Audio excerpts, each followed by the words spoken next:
Hey, what it do, y'all? It's your boy E2 Blue coming back at you again, man. Hey, look, it's Monday. It's game day.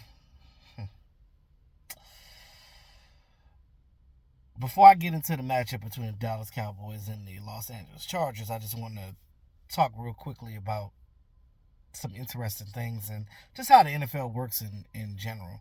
How, like, it's really hard to bet on the NFL games because that's one sport that's so unpredictable, right? I always say this any given Sunday. Any team can be any team at any time. You just never know. You can't go into a game thinking like, oh well, this is the best team in the league or this is the worst team in the league and they're going against each other. So 9 times out of 10, the best team in the league is going to beat the worst team in the league. Yeah, common sense will tell you that, but it doesn't always work out that way. So after watching some of the games yesterday, there is now no more undefeated teams in the league right now. The last two undefeated teams, the Eagles and the San Francisco 49ers, both got beat by teams that nobody would ever thought they would have beat them. It's crazy, huh?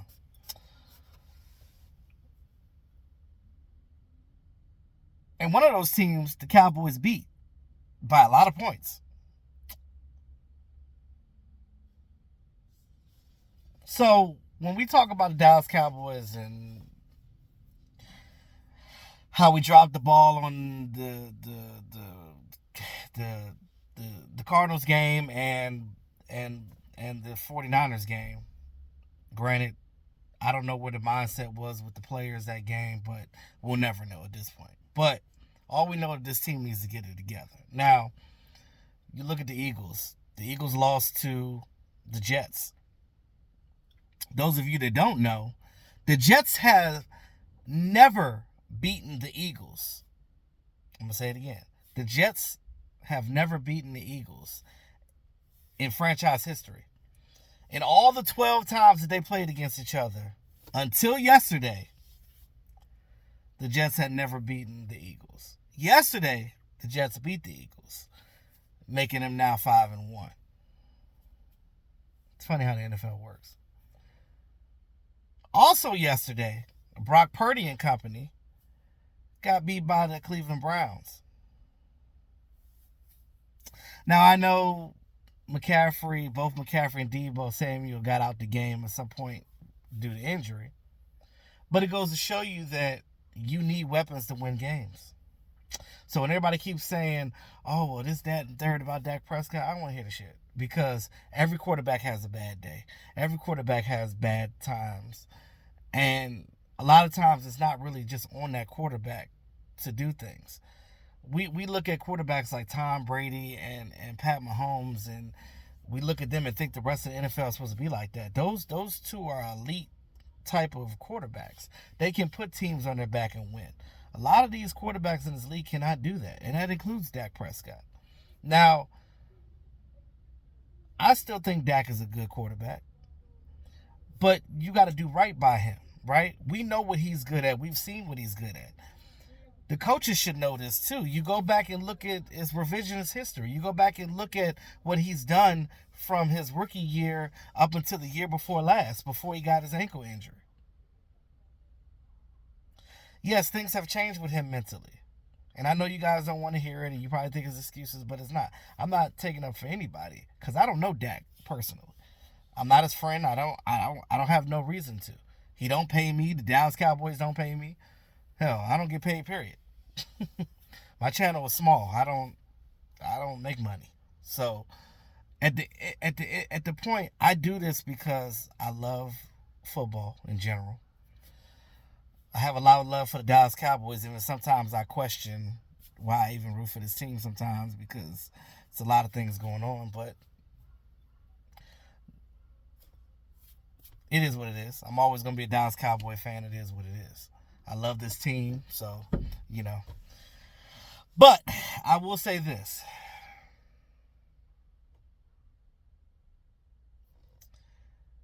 The Browns played the 49ers very physical on defense. The Browns have a really good defense, and Jim Schwartz got those guys running around and playing. Dan Quinn is a great defensive coordinator as well. We just have to play more physical. And the point of me saying all that is to bring it back to the Cowboys now.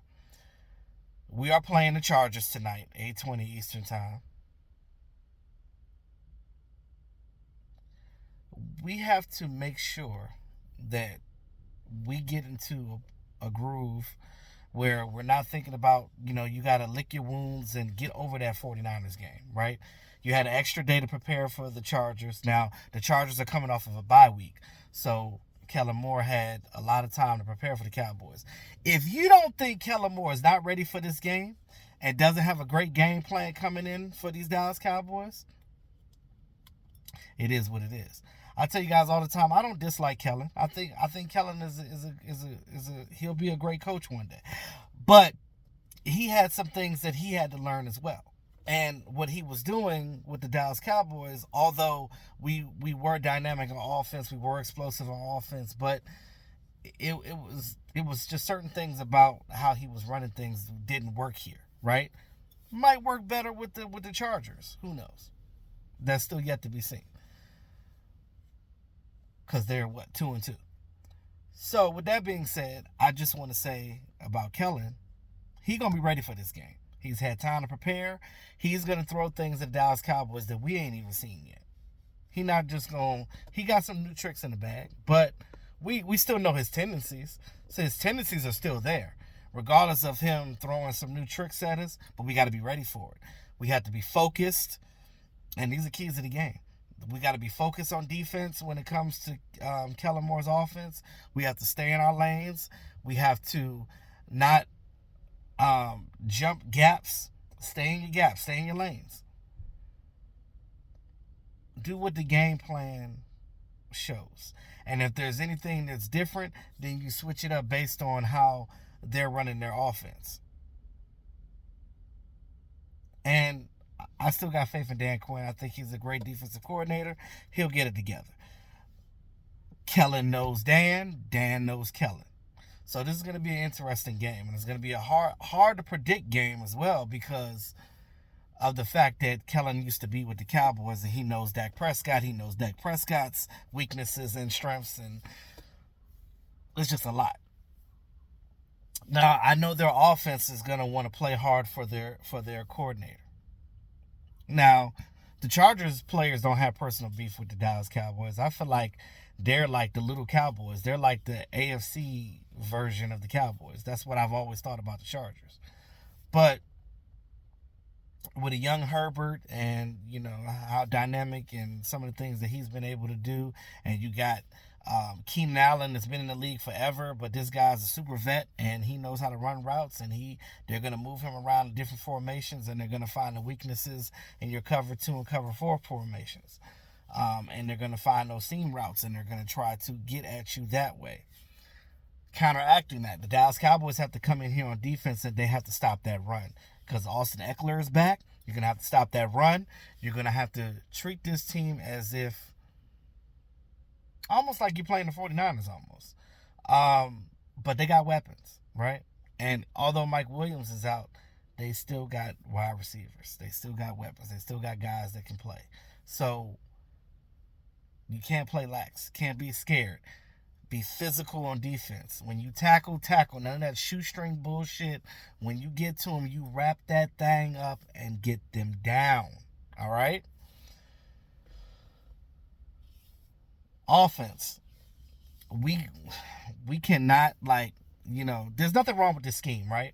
We're technically running the same scheme that the 49ers are doing on offense. It works, right? But you have to utilize the scheme for what it is. Stop throwing these little hitches and these little dump offs and running straight into 8-man boxes, and it's not going to work on 3rd and 4. Stop doing that.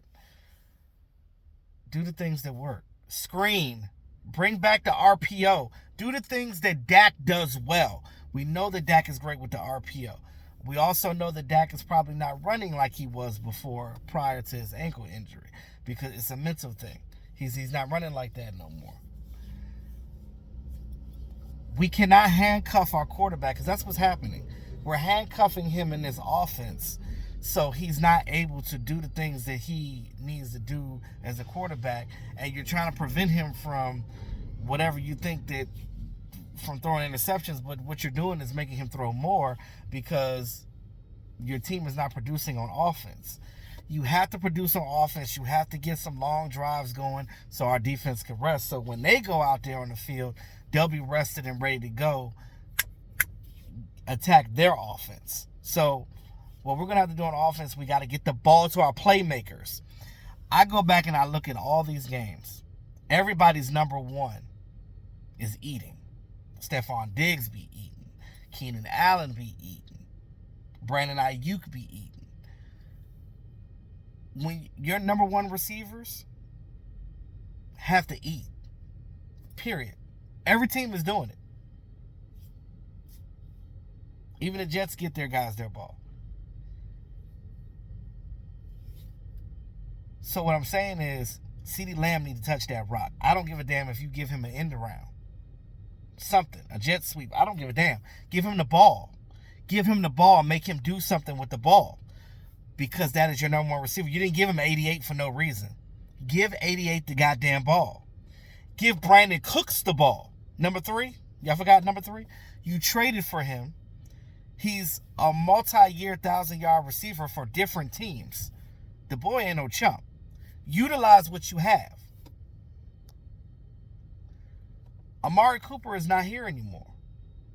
I know that a lot of players miss Amari. I do too. But we wasn't using Amari like that. For whatever reason, they got their reasons why they got rid of him. I'm not going to get into that. But you got to get your balls to your playmaker. Get the balls to the playmaker. Both CeeDee Lamb and Brandon Cooks. They have to produce this game. Because you just can't leave it just on your running game. And that's another issue with our running game. We know that Tony Pollard is not an every down back. He's not like a Zeke. That's why when we had Zeke, it was good because you had Zeke to give you those pounding yards. He was the one going in there getting those tough yards. And then you get the situation where you have a guy like Rico Dowdle now on this team. So, well, he's been on the team, but you're going to have to utilize both of these guys more. I need to see more of Rico Dowdle in success with Tony Pollard. Because you can't have Tony Pollard doing everything because you're going to burn him out. And that's how Tony Pollard was fresh throughout the year, even though he got injured in the playoffs. He still lasted the year because he had Zeke with him. We don't have Zeke no more. So you got to utilize Rico. You got to utilize these other guys. We got Lipke. Utilize Lipke. Put Lipke on some screenplays. Like, there's so many things that we could do in this offense. We have a lot of talent on this offense. We just need to utilize it. I don't understand what the problem is. Utilize your skilled players within that West Coast offense, Texas Coast, and do what you need to do to win the game, period. That's it. That's it. So, those are the keys to victory. I gave you on offense, I gave you on defense. Now, they got that dynamic safety with Derwin James, and, he's going to be out there trying to jump routes. So, don't give him the ball. Don't let him turn the ball over for you. So we just got to be sound and we got to be smart. I believe this is going to be a high-scoring game. It's probably going to end up being a shootout because Kellen got some tricks in the bag and they're going to score. So we're going to have to score too.